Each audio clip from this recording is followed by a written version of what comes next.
I'm Krista, and this is Markian, and we're here to help you be a better landlord. Markian, you have a fascinating background. I don't want to give your story away. Could you tell us a little bit about how you got into rental investing and just your general summary of self up to this point? Oh boy. First of all, thank you so much for having us. I'm so excited about our partnership and helping the military community use such an incredible piece of software that Harrison just like guided me through everything. And it just blows my mind. This is really going to help the military community with their rental properties. And so, yeah, I'll dive into my background. It's kind of a gnarly one. So brace yourself. I'm a third generation Ukrainian immigrant to the United States, but oddly enough, I actually am kind of a first generation. I was born and grew up in the former Soviet Union right before it fell apart. It's because my parents were in Ukraine. My dad was a nuclear engineer studying Chernobyl, and he wrote the first dissertation on that. So they had to go to Ukraine. So my mom was like waiting in line for milk for 2 hours and like all this kind of stuff because the Soviet Union was crumbling and it was terrible.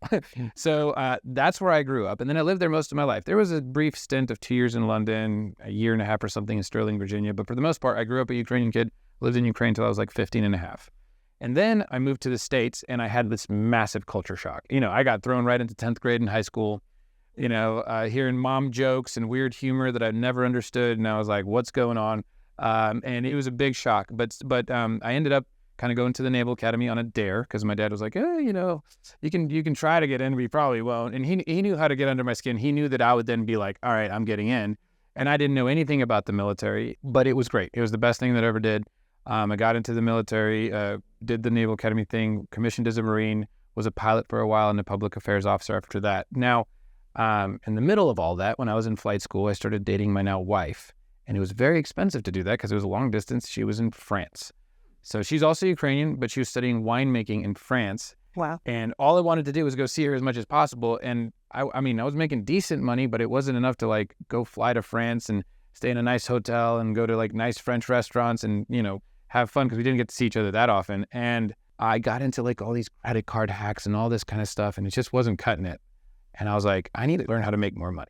I was like, I was a little scared to say that out loud in the military community because I was afraid I was going to get judged, like, why the military's not good enough for you? And I was trying to battle that mentally. But I discovered real estate. And it made me realize how, quite frankly, I realized my parents were not prepared to retire. They had no plan, nothing that was going to set them up. They had a fantastic nest egg that they've been saving for decades, but there was no like pension or retirement plan or something that was going to continue giving them a stream of income. They had 7 kids. They were probably going to have a lot of grandchildren. And so it's like, I know that they like adventure. They were going to want to visit all of us and all this kind of stuff. That nest egg was just going to get chipped away at and deplete itself, right? And so I knew that was going to serve them. And so I convinced them to go in on real estate with me. And now they're making more money from monthly cash flow from real estate than my dad does from his professor salary. Wow. So we're getting to a point where I'm able to like help them actually retire comfortably. It's been a wild ride, but I wouldn't give it up for anything. So that's kind of my backstory. It was gnarly. I read every piece of it. That's really fantastic. And now you are the founder of the active duty passive income group investor. Wait, I always get this wrong. No, we're an investment community, right? Yeah. We are first and foremost an education community. Mm-hmm. Okay, so we believe that education becomes more actionable when you're doing it in a community of other people because you see to your left and your right, like they're doing it, I can do it too. All of our education is structured around confidence building. Not like what's the right next step or this or that. It's not based off of the logical next step. It's based off of do the thing that would make you more confident to then take the next step. It's like all about momentum building. So when I was getting into this, I realized that a lot of military members don't have, first of all, it's not talked about that much. I was convinced not to buy my first house with the VA loan actually initially, and I regret that day forever. And I'm like, so now I was surprised that it wasn't talked about enough. And so I was just like, hey, I guess I need to document my story because I'm about to make a lot of mistakes. I know, I can feel it, and I did. But I know that this is going to be life-changing for me, and it was. And so I wanted to document my story. And I'm a people person. I like to talk, obviously. We love that. Yeah. So I was like, I need to do this with other people. I need to have people around me that are also in the military that might be excited by this. And lo and behold, out of the woodwork, the military started coming out like, hey, we're kind of interested in this too. And I was like, okay, well, let's not make it a secret. Let's talk about this. Let's do this. And so that's, started with a Facebook group and a website and a course of all the mistakes I was making and how I thought about it, how I thought it would fit in the military lifestyle and mold, and how to leverage the VA loan and everything else. And then, the rest is history. So. I mean, and what a great history. I'm really glad to have you here today. We share very similar views on the importance of education. Right. So I've got some questions for you. Sure. First and foremost, could you tell me about some of the benefits of being in the military and investing in real estate? Yeah, so I think one of the big elephants in the room with military is that twofold. One is that it basically it consumes your life in a good way. Like, you really build your identity around the military. But there's also the second part to this is that it's going to end someday. You're going to take the uniform off someday. And sometimes if it's your only big identity, when that time comes, it's a rough moment. I've seen it go very poorly. I've seen it go very well. And so having a plan for retirement, more so than just like, what's my next job, but like, what is the thing I'm passionate about? What is something I can weave in to be a part of my own fabric, my identity? And a lot of times it's something that you can use for you and your family. And I think that, a lot of times people like shy away from talking about money, but to me, like, money is just a way to have more time freedom with the people I love, right? I don't want to play a zero-sum game where I'm trying to optimize my time all the time. There's a finite amount of time. I want to focus on how to make more money consistently so that I can buy my future time back and spend it how I want to. And so I think the benefit for the military is that you can create a soft landing for yourself, whether you spend 4 years in the military or 20 years in the military. If you think ahead and you start investing in real estate, Jill Campbell on our team board of directors, she always talks about like the Chinese proverb, the best time to plant a tree was 20 years ago. Same thing with real estate. You can always worry about what's going to happen in the future with the market. Just start. And that gives military members not only another stream of income if you do it right, which is what our education is all about, not focusing on appreciation, but is it going to make you money consistently every single month? That changes your lifestyle. It makes your lifestyle better. It doesn't diminish your lifestyle. I'm not saying anything bad about the TSP, 401ks, and so on and so forth, but if you compare apples to apples, those take money away from you every single month for like when you're 65. Real estate makes you money every single month, right? And so that's fundamentally a shift in mindset where you realize life is a cash flow game. You can afford anything if you have enough money coming in every single month. You don't need to have $1 billion in the bank account if you have, $5,000, $10,000 coming every single month. So that's what ADPI is all about. And that's why I think it's unique for military is that you can create another stream of income. It's like a pension. It's like your VA disability coming every single month. It's consistent. And realizing that you can build that with real estate just changes the game. Yes. So it's a long game. And Yeah. with that means that you have a lot to look forward to, a lot to learn. And I think that can be really rewarding. My family members who have been in the military have also struggled through that transition process. And I think having It's something real. like real estate to get excited about Yeah. would have probably lifted them out of that hole. So thank you for sharing. Yeah. Of course, we've talked about some of the benefits. I'm curious, what drawbacks or difficulties have you seen popping up for military investors? So I don't think there's a drawback to real estate, to be very frank. I know that sounds like a tall order or a bold statement, but I don't think there's a drawback as long as you do it in a confident way and in an educated way. And that's why I was saying I could go back to confidence building, but there are difficulties. Mm-hmm. And one of the biggest mental hurdles is, there's two big ones that come to mind. One is, holy cow, that's a lot of debt. Like hundreds of thousands, in my case, multiple millions of dollars of debt. Isn't that like a bad idea? Isn't that, bad thing to do? And so Robert Kiyosaki always says like there's good debt and there's bad debt. We've had him on our podcast and he just hammered that home. Like, good debt is the kind of debt where somebody else pays off for you. My tenants pay off for me. I don't pay it off. And it makes me money every single month instead of costing me interest. Yes, it costs interest, but it costs the business, the rental property interest, not me. Yeah. So I don't pay for the debt and somebody else is paying it off. It's like a reverse savings account. And that is it's just incredible. But that is a difficulty for a lot of people to get over that. The military is very risk averse because we take on so much more risk elsewhere in our military occupation. And so the military has an agenda. They want you to be the best warfighter to protect this country. And so it's not in their focus to make you a millionaire. It's not. And so they know that sometimes mistakes happen with like you get in over your head on a car payment or a credit card. And so the education is kind of like, hey, just put your money away. And like this, we have TSPs, it's basically like a 401k with matching. Just put your money away there. You don't have the time. It's almost patronizing sometimes. It's like, you don't have the time. You're not smart enough. Just don't figure. Like just put it away. Just put it away. Just put it away. Lock it away. Let the smart people figure it out. And it just drove me up a wall. And so I was like, that is one of the drawbacks. Is like it's not a part of the military business model to like make you successful outside of the military. They want you to be focused on being a warfighter and being the best at that, which I don't fault the military. I get it. Mm-hmm. But my premise behind this is that if you do learn how to be really good with your money and making a lot of money and being proud about that, make no bones about it, that you're actually going to be a better military member. You're going to be able to inspire others in the military to make smarter money decisions. You're going to inspire your family, your legacy, everything that you have going on. And you're also just going to have less stressors. I often say, and I don't have any stats behind this, but I'm like, literally it seems like half of the Marines that had problems, because I was a Marine, like half of the Marines that had problems, it was either like relationship problems or money problems. But then when you really dig into the relationship problems, half of those seem to be really rooted in financial problems. So it always seemed like money was a sticking point. And I'm like, if the military could just really help people learn how to make more money instead of like, oh, do you really need that avocado on your guac on the Chipotle?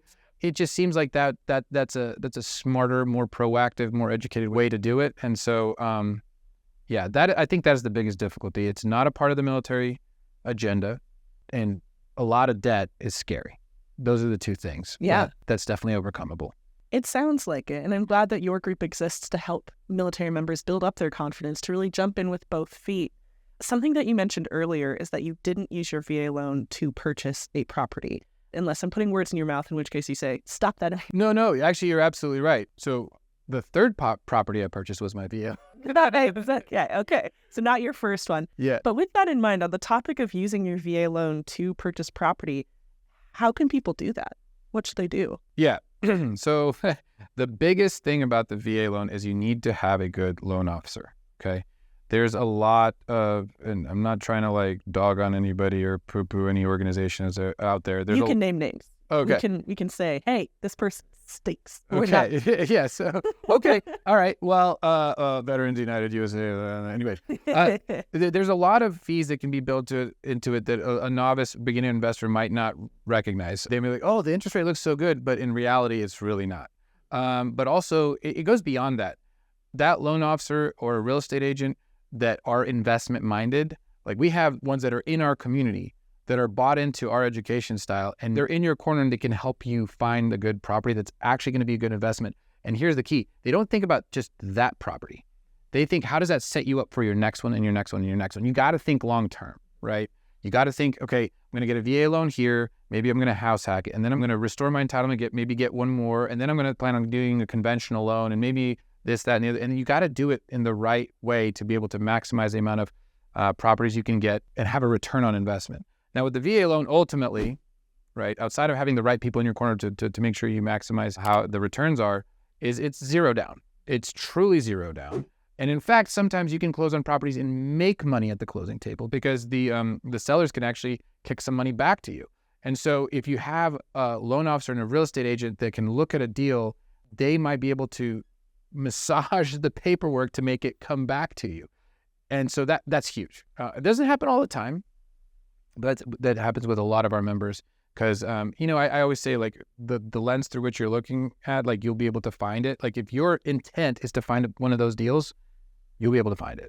If your intent is to find a fourplex, meaning 4 homes packaged into a single deal, you can do that with the VA loan. And you're like, well, I don't make enough money to qualify for a loan like that. Maybe not on your own, but what the VA will do is they'll say, okay, those other 3 units in a fourplex, I mean, you can buy like a $2 million property in San Diego actually and still qualify for it because the other 3, the VA will say, okay, well, we're going to count 75% of the income from those to count towards your income. So your income is much higher right now. And so that you'll actually be able to qualify for that if you have like a professional manager taking care of it and that kind of stuff. So it is very, very doable to get a very sizable property, have renters almost day one living in the other units, and then have those renters cover your mortgage completely. So that we call this military house hacking, VA loan house hacking, whatever you want to call it. And even if you have a family, you can still do it because you don't have to share bedrooms. You'll have to share a wall potentially if it's a fourplex, but holy cow. It's a game changer financially to have you just starting your family and you have other people paying off this multi-million-dollar loan on your behalf, and you're capturing appreciation. When you move out, you rent out that other fourth unit that you were living in. Now you're cash flowing. So now you're making money. And it's almost like it's cash flowing when you're living in it, because you're not spending money on rent because somebody else is paying up the mortgage for you. So now you're banking all that money, thousands of dollars every month, and you can roll that into the next investment. I mean, the VA loan is literally the best foot in the door to real estate. So because of that, because of the zero down, because you can house hack it, because you can get 4 units in a single home purchase. Wow. Yeah. I mean, just incredible. Thank you for sharing that. I really appreciate hearing about the benefits of the VA loan. I'm curious, and this might be a big question. What are some of the drawbacks or limitations that you find with the VA loan? Yeah, so with the VA loan, I think there's a lot of debate of how many times you can use it. If you don't have the right loan officer in your corner who can like fight for on your behalf, especially if like a lot of people are afraid that like their appraisals aren't going to come in right. The VA loan is the only loan where you can actually fight the appraisal. Oh, I didn't know. 2 different ways. And so if you're a good loan officer, you shouldn't be worried about the appraisal. And after you fight for the appraisal to come in at what you believe, what all the professionals believe the right value is, if it really doesn't come in, then it probably is true that the property isn't as valuable as you might think it is. So the VA loan does have those protections, but the difficulty is you can't just daisy chain a bunch of VA loans for zero down and build your entire rental portfolio. It's not meant to make you a real estate mogul. It's meant to get your foot in the door. So you can get your first home, and yes, you do have to live in it, but you can turn that home into a rental. That is 100% allowed. And a lot of people get tripped up on the 1-year rule. They think that, oh, no, you have to live in there for a whole year. No, you have to have the intent to occupy, and it has to be a reasonable expectation you're going to live in there for a year. Don't quote me on any of this stuff. I'm not a loan officer. This is basically the strategy that I'm describing. But if you get orders to move, nobody's going to be mad at you. It's okay. And then if you do get orders to move in the middle of that 1 year, like after maybe even a month, I mean, heck, we have a member that they fully intended to occupy, but something drastic happened with their military orders, and they actually never got to occupy. Wow. Yeah, and actually this happened to Tim Kelly. He was in the middle of doing a VA loan with a renovation wrapped into it, and the contractors took forever, and then he never got to move into his house because he had to move again. The VA is not going to get you in trouble, but they also don't intend this to be, the tool to make you a real estate mogul. And you can restore your entitlement. So you might have a couple of homes thanks to the VA loan, but after that, you kind of have to either start using other loans or you have to dispose of the property. And, I used to wonder when I got into this, I was like, well, can I just refinance it? Like, does that now dispose of the VA loan? But no, the actual physical property has to be disposed of. But even that, you can sell that property and get another rental. So you can keep the momentum and the benefits still rolling, and you can even save on taxes because you can do what's called a 1031 exchange. I'm sure you guys have talked about that in the past, where you can kind of roll and defer the taxes for later. So you can still keep the momentum going on the amount of units you have in your rental portfolio and restore your entitlement again if you absolutely need to. But really, once you have a couple of homes, that's a good problem to have. Now you can get creative. Now you can start using the conventional loan, maybe the FHA loan, creative financing, all sorts of other things. At that point, you'll have enough excitement built around it to actually figure out the next step. Yeah, keep it moving forward. Yeah. Love to hear that. Okay. I know that there's so much more about VA loans. Off camera, we were talking about the fact that there are 2 kinds of them. So if you want to learn more, please go check out the Active Duty Passive Income channel. We will link it down below. And we will remind you at the end of this episode. Yep. But for now, I'm curious, what advice would you give someone who's an active duty military member? They're thinking about getting started and they're feeling unsure. I will say that feeling unsure is probably because maybe you were brought up a certain way. We are a product of our environment and what we grow up around and the people we surround ourselves by. And I was just mentioning this to Harrison. I'm reading a book by Adam Grant called Think Again. And a lot of times it's beneficial, and actually all the greatest entrepreneurs say that when things really started going for them is when they were okay with changing. They were okay with thinking again. They were questioning their own methods. They were very confident in themselves, right? But the way they balanced humility and finding new and innovative, creative ways to do things, they would always question their methods. And so have the outcome be very disciplined on where you're headed, but be flexible in the details. And so I would say, question, like if you're worried about taking on debt because you think it's a bad idea because somebody told you that debt is evil, or you're like, I'm not going to be able to manage properties remotely because I'm in the military and I'm too busy, I would say think again. Look at the examples of 80,000 members in ADPI that are like doing this. and they are successful. Or some of the hundreds of members that are like extremely prolific with this and have actually been able to replace their incomes or build their own career and be their own boss. Because getting a rental at every duty station is great, but like, what if this becomes your thing? What if this becomes your next career after military that you own? I can't remember the exact quote, but Elon Musk says something about like, ordinary people can do extraordinary things. And I think a lot of people also say that that real estate is the common person's way to wealth, and like Carnegie said that 95% of people become millionaires because of real estate. And so it really is your ability to change your life. And so just ask yourself, like, if you have big goals, this is probably the best way to change your thinking, rethink, or at least look into it and gain that confidence. As educators, we always think about like, we don't want people to just consume education. We want them to actually act on it. And that takes a little bit of courage and confidence. And so, take that leap of faith.